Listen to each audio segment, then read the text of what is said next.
হযরতে হানজালা রাদিয়াল্লাহু তাআলা আনহুর ঘটনা সবাই জানে। হযরতে হানজালা রাদিয়াল্লাহু তাআলা আনহু মাত্র বিবাহ করে বাসর ঘরে ঢুকেছে, কিছুক্ষণের ভিতরে খবর এলো যে মক্কার কুরাইশরা তোমাদের উপর আক্রমণ করার জন্য আসছে। রাসূলুল্লাহ ডাক দিয়ে দিয়েছে যুদ্ধের মধ্যে যেতে হবে। হযরতে হানজালা রাদিয়াল্লাহু তাআলা আনহু ওই অবস্থা থেকেই তিনি এসে উহুদের ময়দানে এসে যুদ্ধ করে তিনি শহীদ হয়ে গিয়েছে। রাসূলুল্লাহ সাল্লাল্লাহু আলাইহি সাল্লাম বলেন, আমি দেখলাম একটা রূপার পাত্রে করে ফেরেশতারা তাকে গোসল দিচ্ছে। সুবহানাল্লাহ, রূপার পাত্রে করে তাকে গোসল দিচ্ছে। তাকে গোসল দেওয়ার জন্য এই যে সে হিম্মত দেখাইলো, নতুন বিবাহ করছে, আজকে মাত্র বিবাহ করছে, সে শহীদ হয়ে গিয়েছে। এই রকম ছিল হচ্ছে মুসলমানদের আত্মত্যাগ। তিনি ওই আনন্দটাকে তিনি ছেড়ে দিয়ে ইসলামের জন্য নিজেকে কুরবান করে দিয়েছেন। আল্লাহ তাআলা তাকে আরো বেশি মর্যাদা দিয়ে জান্নাতুল ফিরদৌস তাকে নসিব করে দিয়েছে। সুবহানাল্লাহ।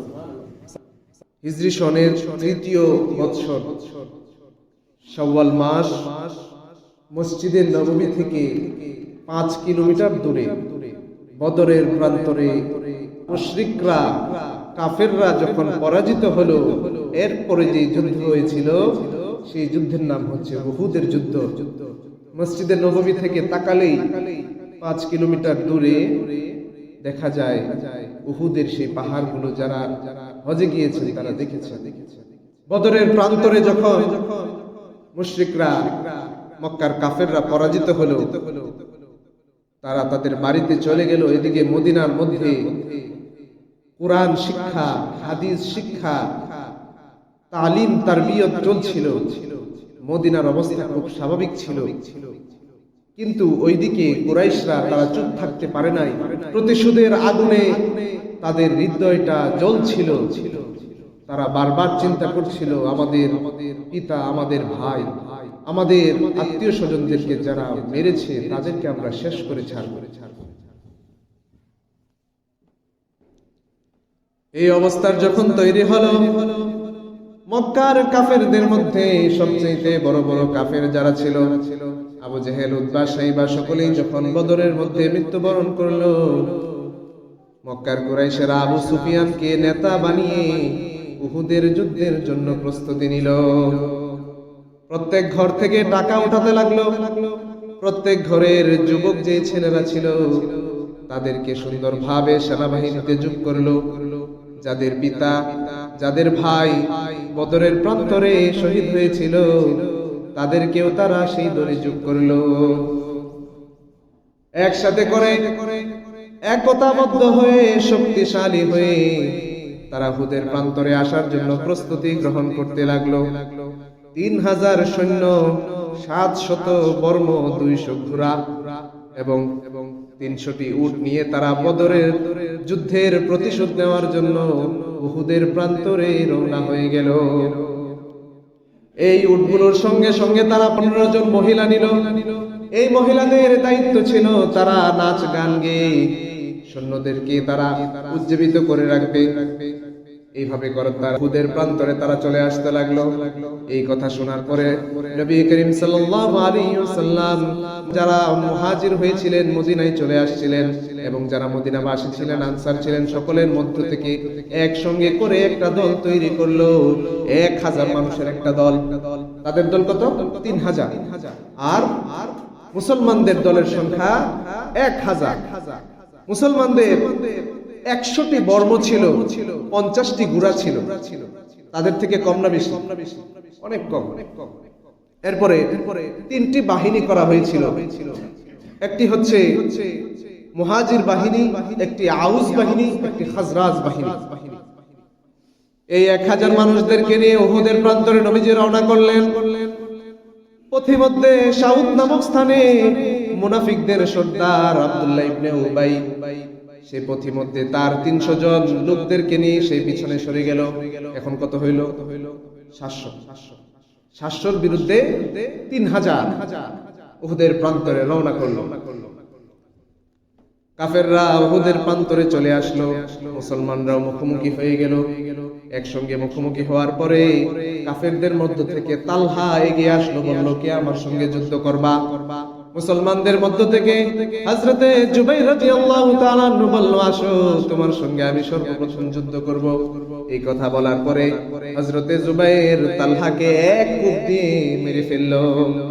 এই জিনিসটা দেখার পরে তালহার যে ভাই ছিল, ছোট ভাই, সেও আবার আসলো জুবাইরকে হত্যা করার জন্য। এর মধ্যে হযরতে মুহাম্মদ রাসূলুল্লাহর যে চাচা ছিলেন হযরতে হামজা, হামজা এসে তার কল্লাটার মধ্যে একটা কূপ দিয়ে তাকেও শেষ করে দিল। শুরু হয়ে গেল বিশাল যুদ্ধ। মুসলমানরা খুবই সুন্দরভাবে 700 জন মাত্র সৈনিক নিয়ে 3000 সৈনিকদের মধ্যে তাদের যে সেনাপতিরা ছিল 11 জন সেনাপতি পতাকাবাহী, তাদের সবগুলোকে ধ্বংস করে দিল। সুবহানাল্লাহ। 37 জন কাফেরদেরকে ধ্বংস করে দিল। এই অবস্থা যখন হলো, এদিকে জাবালের রুমা, উহুদের পাহাড়ের পাশে একটা পাহাড় ছিল, এটাকে বলে জাবালের রুমা, রুমা পাহাড়। ওই রুমা পাহাড়ের মধ্যে 50 জন সওয়ারীকে আল্লাহ রাসূল সাল্লাল্লাহু আলাইহি সাল্লাম দাঁড় করিয়ে রেখেছিলেন। তোমরা এই জায়গাটা তোমরা ঘেরাও করে রাখবা, যদি যুদ্ধে পরাজয় হোক জয় হোক, তোমরা এখান থেকে নড়বা না। এটার পেছনে ছিল খালিদ বিন ওয়ালিদ। খালিদ বিন ওয়ালিদ তখনও মুসলমান হন নাই। সে উৎপেতে বসেছিল কখন তারা সরবে আর আক্রমণ করবে পিছন দিক থেকে। যুদ্ধ যখন শেষ হয়ে যাওয়ার উপক্রম হলো, মুসলমানরা যখন বিজয়ী হওয়ার অবস্থা হলো, এমন সময়ে ওই 50 জন লোক ভাবলো যে আমরা যদি বিজয়ী হয়ে গিয়েছি তাহলে আমরা গনিমতের মালগুলো কুড়াতে থাকি। গনিমতের মালগুলো যখন কুড়াতে গেল, এর ভিতরেই মক্কার কাফেররা খালিদ বিন ওয়ালিদ সহ তারা পিছন থেকে আক্রমণ করলো।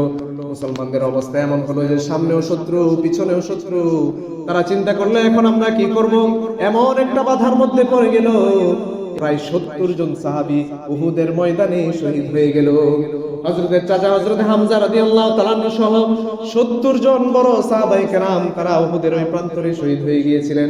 আজও উহুদের ওই প্রান্তরের মধ্যে বিশাল বড় একটা কবরস্থান রয়েছে। ওই 70 জন ওই কবরের মধ্যে এখনো আছে। কেউ গেলে ওখানে দেখবে। এই অবস্থা যখন শুরু হয়ে গেল, হযরত মুহাম্মদ মুস্তাফা সাল্লাল্লাহু আলাইহি ওয়াসাল্লামকে 6 জন আনসারী সাহাবী তারা ঘেরাও দিয়ে এভাবে দিয়ে রাখছে, ওনার শরীরের মধ্যে যেন একটা আঘাত না লাগে। এইভাবে করে করে তারা রাসূলুল্লাহকে হেফাজত করতে থাকলো। এর ভিতরে 6 জন শহীদ হয়ে গেল। এইভাবে করে করে যখন 6 জন শহীদ হয়ে গেল, এরপরে হুজুর মুহাম্মদ সাল্লাল্লাহু আলাইহি ওয়াসাল্লামকে আরো 2 জন তারা হুজুর ঘেরাও দিয়ে রাখলো। এর ভিতরের মধ্যেই ইবনে কামিয়া, সে একটা বড় তরবারি দিয়ে হুজুরের মাথার মধ্যে এত জোরে আঘাত করলো, মুকুটটা ছিল আপনার লোহার, ওই লোহাগুলো নবীজির মুখের মধ্যে চলে গেল। নবীজির মুখ দিয়ে রক্ত পড়ছে। নবীজিকে তারপরেও 2 জন সাহাবী কত কষ্ট করে তাকে ঘেরাও দিয়ে একটা জায়গার মধ্যে নিয়ে গেল। যখন মুসলমানরা দেখলো যে হুজুর পাক সাল্লাল্লাহু আলাইহি ওয়াসাল্লাম আঘাতপ্রাপ্ত হয়ে গেছে, হুজুর সাল্লাল্লাহু আলাইহি ওয়াসাল্লামকে সবাই হেফাজত করার জন্য দৌড়ায় আসলো। এই অবস্থা যখন চলতে থাকলো, হুজুর পাক সাল্লাল্লাহু আলাইহি ওয়াসাল্লাম মৃত্যুবরণ করেছেন এই খবরটা ছড়ায় পড়লো। চারিদিকে মনে হলো যে হুজুর সাল্লাল্লাহু আলাইহি ওয়াসাল্লাম মরে গিয়েছে। কেন? যে মুসআব বিন উমাইর রাদিয়াল্লাহু তাআলা তার চেহারাটা হুজুর সাল্লাল্লাহু আলাইহি ওয়াসাল্লামের চেহারার মতো ছিল। এইজন্য সবাই ভাবলো যে হুজুর সাল্লাল্লাহু আলাইহি ওয়াসাল্লাম মরে গেছে। আবু সুফিয়ান চিল্লাইতে থাকলো, এই আবু বকর কোথায়, ওমর কোথায়, উসমান কোথায়, আলী কোথায়, মুহাম্মদ কি বেঁচে আছে নাকি মরে গিয়েছে? এই কথা বলার পরে মুহাম্মদ বলল, তাক কথা বললো না, চুপ থাকো। এদিক দিয়ে আবু সুফিয়ান বলল, ও হুবালের জয় হোক। তাদের একটা মূর্তির নাম হচ্ছে হুবাল, বলছে হুবালের জয় হোক। এই কথা বলার সঙ্গে সঙ্গে রাসূল সাল্লাল্লাহু আলাইহি ওয়াসাল্লাম বলল, তোমরা কি এখনো চুপ থাকবা?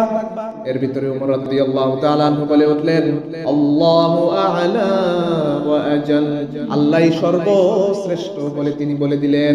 এই কথা বলার সঙ্গে সঙ্গে আবু সুফিয়ান বলল, মুহাম্মদ কি এখন বেঁচে আছে কিনা? হযরতে ওমর রাদিয়াল্লাহু তাআলা আনহু বললেন, হ্যাঁ মুহাম্মদ এখনো বেঁচে আছে, তোদেরকে ধ্বংস করবার জন্য এখনো বেঁচে আছে।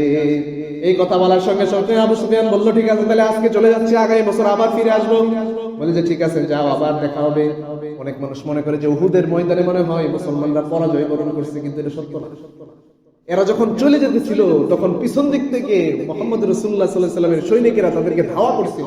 এইজন্য কেউ যদি বলে যে এই উহুদের ময়দানে মুসলমানরা পরাজিত হয়েছে, সে আসলে ইতিহাস সম্পর্কে জানে না।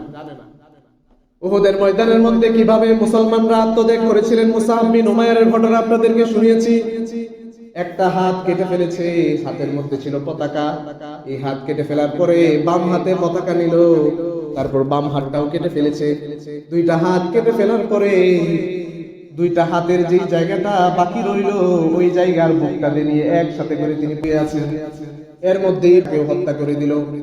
এই হলো একজন সাহাবী, যে সাহাবী বলেছিলাম সবচাইতে স্মার্ট, সবচাইতে ট্যালেন্টেড, সবচাইতে সুন্দর, তার চেহারাটাও ছিল হুজুরে পাক সাল্লাল্লাহু আলাইহি ওয়াসাল্লামের মতো। এইভাবে করে হামজা রাদিয়াল্লাহু তাআলা আনহুকে ওয়াহশী সে মেরে ফেললো। ওয়াহশী হামজা রাদিয়াল্লাহু তাআলা আনহুকে মেরে ফেলার পরে কুরাইশদের এক মহিলা তার স্বামীকে বদরের প্রান্তরে হামজা রাদিয়াল্লাহু তাআলা আনহু হত্যা করেছিলেন। ওই কুরাইশ মহিলা এসে হামজা রাদিয়াল্লাহু তাআলা আনহুর কলিজাটাকে চিবিয়ে খেয়েছে। এরপরে আরো আত্মত্যাগ করেছে অন্যান্য সাহাবায়ে কেরামরা। হযরতে হামজা রাদিয়াল্লাহু তাআলা আনহুর ঘটনা সবাই জানে।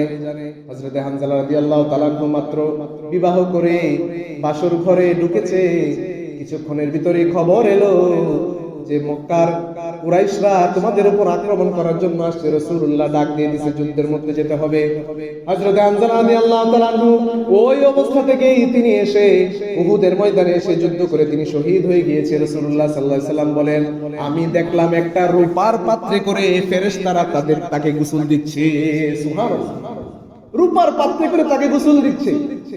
অর্থাৎ সে তো গোসল করে নাই, তাকে গোসল দেওয়ার জন্য এই যে সে হিম্মত দেখাইলো, নতুন বিবাহ করছে, আজকে মাত্র বিবাহ করছে, সে শহীদ হয়ে গিয়েছে।